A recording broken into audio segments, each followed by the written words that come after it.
जयंत चौधरी जब गठबंधन में हमारे साथ थे तो हमारे वोट का फ़ायदा तो मिल रहा था उन्हें। यहाँ जाट वोट तो है नहीं जो सारा रोड ले लेगी। कहाँ पर है जाट वोट यहाँ? क्या मुस्लिमों को लेकर आप लोगों को लग रहा है कि कहीं वोट आपका बढ़ता हुआ नजर आ रहा है उस बयान के बाद में, या और त्राई मची हुई है, मीटर लगाने को तैयार नहीं और पूरा कोई ट्यूबवेल लगाने का कनेक्शन देने के लिए तैयार नहीं। हमारा मानना ये है कि वो यहाँ पर जो है कि लोकल कैंडिडेट कोई, क्योंकि जनता की जो मांग है, मैं नहीं कह रहा अपनी तरफ से कोई मैं ये कहूँ कि साहब राष्ट्रीय नेतृत्व लोकल को दे या बाहर वाले को दे।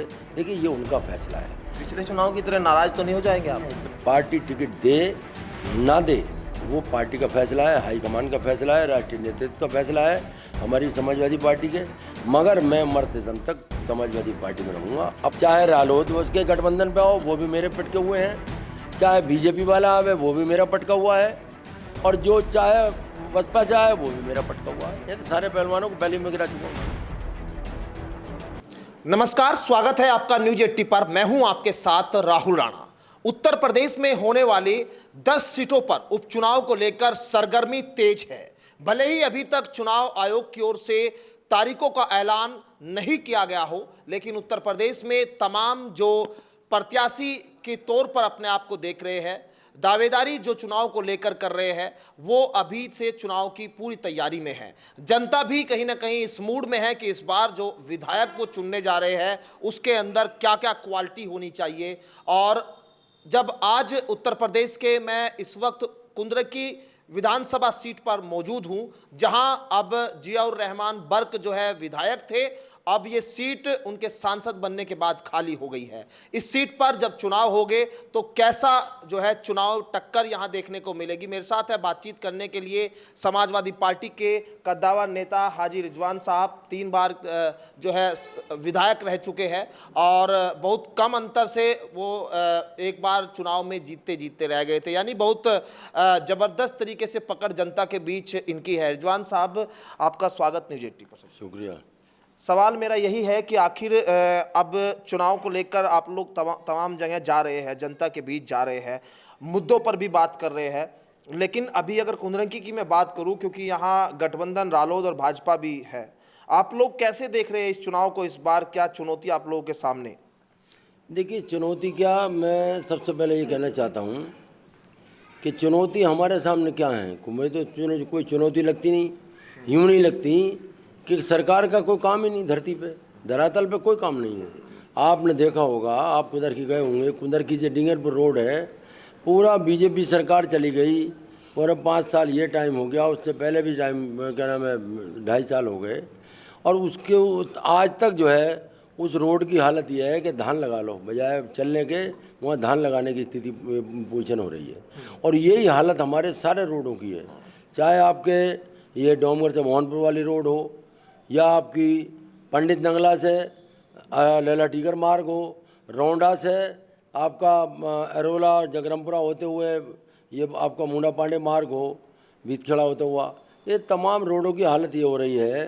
चमरौआ रेलवे क्रॉसिंग से आपका दौलारी होते हुए और से समदाराम से आए मंडिया मलूकपुर तक, ये हालत तमाम जो रोडों की हो रही है।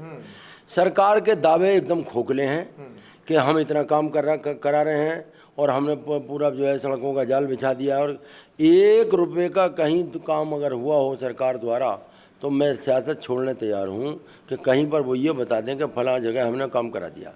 जो सड़कों की जिनकी हालत है, ये हमारे भले ही काम ना करें, इनकी नीयत जो है, इनकी करनी और कथनी में बड़ा अंतर हो गया। क्योंकि ये इनका जहाँ पर कोर वोट है, जहाँ पर भाजपा का कोर वोट है, ये उन सड़कों का नाम लिए मैंने, अभी तो अपनी सड़कों का नाम भी ना लिए हैं। क्यों? इनके अंदर भेदभाव की भावना तो इसी से दिखाई दे रही है कि अभी जो लोग, जो लड़के या जो अध्यापक इसमें लगे हुए थे, आपके BLO बने हुए थे, सुपरवाइज़र बने हुए थे, वो सारे के सारे मुसलमान और यादव और दलित हटा दिए गए। कोई भरोसा नहीं रहा, हम लोगों के ऊपर कोई भरोसा ही नहीं रहा, मुसलमानों के ऊपर बिल्कुल भी। और इतना बड़ा जो अन्याय हो रहा है हम लोगों के साथ में कि पूरा लेखपाल लगा, नए तरीके से लेखपाल लगा के, और जो इनके पार्टी के जो भी बूथ के अध्यक्ष हैं उनसे फर्जी तरीके से सूचियाँ लेकर और तमाम और लेडीज़ वोट जो है और वो दूसरा वोट जो है वो काटने का काम किया जा रहा है कि ये बाहर चला गया, ये वो चला गया। और ये लड़कियों के वोट के साथ इनकी शादी हो गई। अरे जो बहू रह रही है, 3 बच्चों की अम्मा है, तो वो वहीं रह रही है और उसका वोट जो है काटने का काम किया जा रहा। तो ये इस तरह का जो क्या नाम है सिस्टम चल रहा है सरकार के द्वारा, 4 मंत्री यहाँ प्रभारी बने हुए हैं कि किसी तरह हम सरकार उसे हथिया लें। ये बिजली के उपभोक्ताओं से पूछो क्या हालत उनकी हो रही है। जिसका बिल जो है वो 150 रुपये जाता था, आज जो 800 रुपये 900 रुपये बिल जा रहा है और तिराई मची हुई है। मीटर लगाने को तैयार नहीं और पूरा कोई ट्यूबवेल लगाने का कनेक्शन देने के लिए तैयार नहीं, कोई ट्यूबवेल का सामान देने के लिए तैयार नहीं है। किसान अलग परेशान है। 40 किलो का जो 50 किलो का खाद का कट्टा था वो 45 किलो हो गया और अब 40 किलो पे आ गया। ये हालात इनके हैं और पूरी तिराई मची हुई है।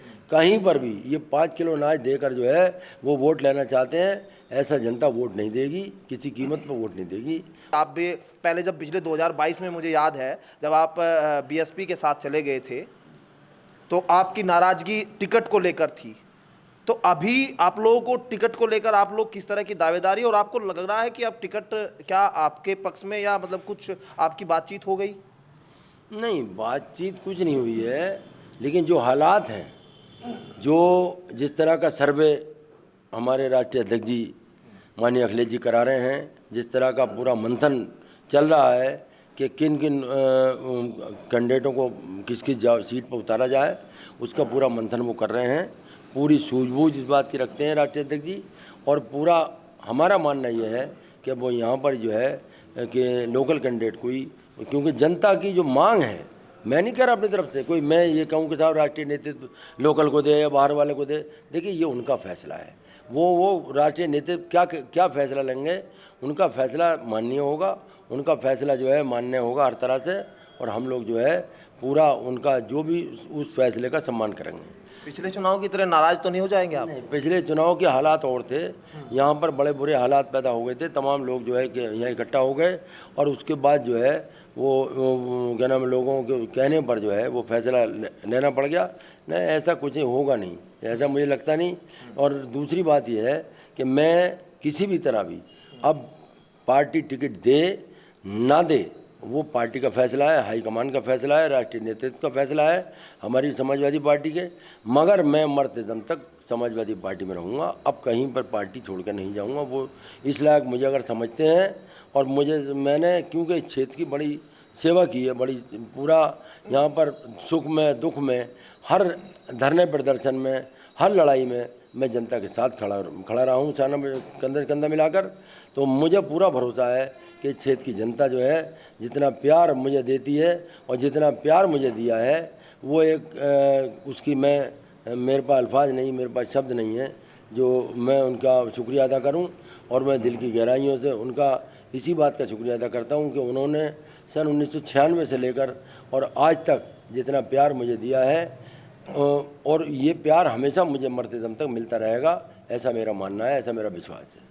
अब जिस तरह से गठबंधन में रालोद भी यहाँ है और मुस्लिमों को लेकर एक सरकार ने जब आदेश जारी किया था, कहा था कि जो कावड़ यात्रा में सड़कों पर जो दुकानें हैं, ठेली पटरी या होटल खाने के दुकान वालों को नाम लिखने पड़ेंगे, उनको वहाँ पर अपने कर्मचारियों के नाम बताने पड़ेंगे। लेकिन जयंत चौधरी वहाँ बड़े मुखर होकर उन्होंने कहा था कि सरकार को वापस लेना चाहिए और फिर इसको लेकर कहीं ना कहीं वो विपक्ष वाली भूमिका में थे, भले ही गठबंधन के साथ। आपको लग रहा है कि कहीं, क्योंकि रालोद भी इस सीट पर अपनी दावेदारी कर रही है, भाजपा भी कर रही है, आप लोग भी दावेदारी कर रहे हैं, क्या मुस्लिमों को लेकर आप लोगों को लग रहा है कि कहीं वोट आपका बढ़ता हुआ नजर आ रहा है उस बयान के बाद में, या गठबंधन से वो अब आपके साथ, क्योंकि पहले थे जयंत चौधरी अब आपके साथ नहीं है, उसका असर आप लोगों को इस सीट पर अभी आज के समय में क्या दिखाई देता है? नहीं, कोई ऐसा नहीं दिखाई देता। जयंत चौधरी जब गठबंधन में हमारे साथ थे तो हमारे वोट का फायदा तो मिल रहा था उन्हें। यहाँ जाट वोट तो है नहीं जो सारा रारो ले लेगी, कहाँ पर है जाट वोट? यहाँ 2000 वोट भी नहीं है हमारी विधानसभा में, 2000 वोट जाट वोट नहीं है यहाँ पर।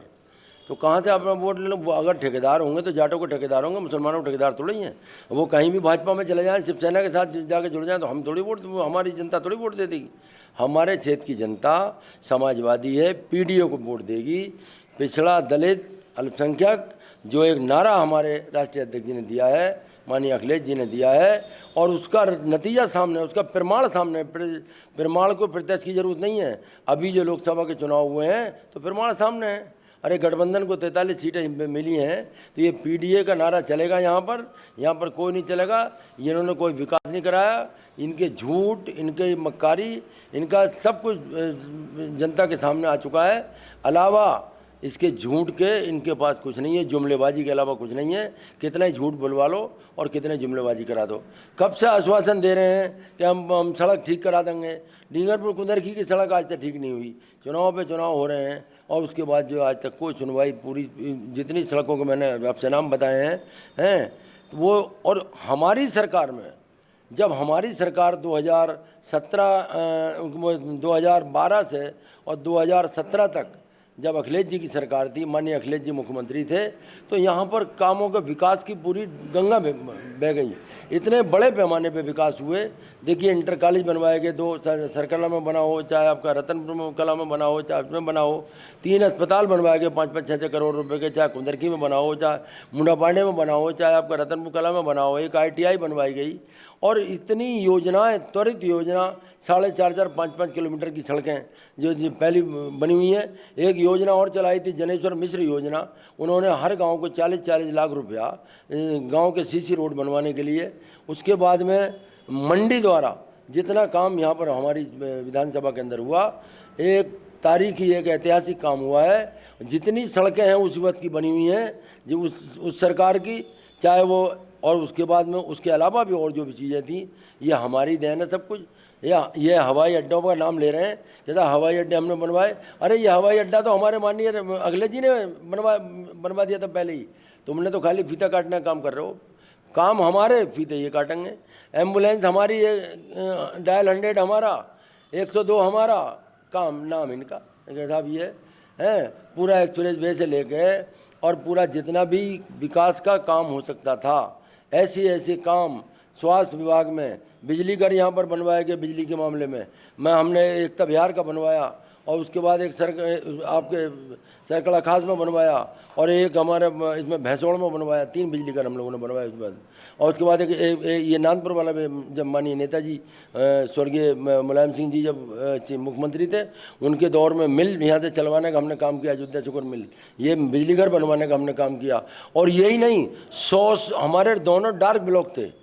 चाहे कुंदरकी ब्लॉक था, वो भी डार्क ब्लॉक था, और आपका जो बिलारी ब्लॉक था, वो भी डार्क ब्लॉक था। लेकिन हमने माननीय नेताजी से 100 ट्यूबवेल कनेक्शन हमने लिए, और वो हमारे क्षेत्र में लगे 100 ट्यूबवेल।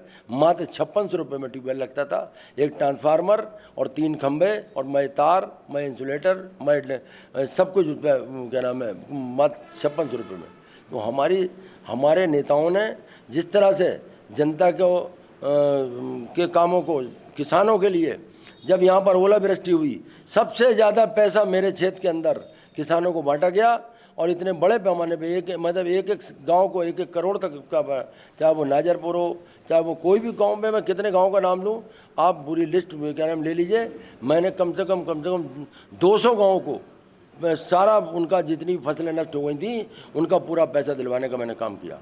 चलिए, एक आखिरी बस सवाल मेरा आपसे कि इस सीट पर समाजवादी पार्टी को जीत मिले तो कैसे मिलेगी? क्योंकि अब बड़ा कहीं ना कहीं अब चुनाव दूसरी तरफ से भी बड़ा वो होता जा रहा है मजबूत। उधर मायावती जी भी अलग है, और कहीं चंद्रशेखर आज़ाद भी अब चुनाव में धीरे धीरे बढ़ते हुए दिखाई दे रहे। कैसे जीते समाजवादी पार्टी? अगर आपको, देखिए, कोई फर्क पड़ने वाला नहीं है, चंद्रशेखर आज़ाद जी हों या मायावती जी हों, इनसे कोई फर्क पड़ने वाला नहीं है बिल्कुल भी। और जो कैंडिडेट यहाँ उतरेंगे, वो कैंडिडेट सब मुझसे कुश्ती लड़े हुए हैं पहले ही। चाहे रालोद उसके गठबंधन पे आओ, वो भी मेरे पटके हुए हैं। चाहे बीजेपी वाला आवे, वो भी मेरा पटका हुआ है। और जो चाहे बसपा चाहे, वो भी मेरा पटका हुआ है। ये तो सारे पहलवानों को पहले मैं गिरा चुका हूँ, कोई दिक्कत थोड़ी है। समाजवादी का गढ़ है, ये पीडीए चलेगी। और समाजवादी का गढ़ है, और यहाँ पर झंडा जो है वो समाजवादी का, राष्ट्रीय अध्यक्ष जी का, माननीय अखिलेश जी का, और क्या नाम है, यहाँ पर गठबंधन का डंका बजेगा।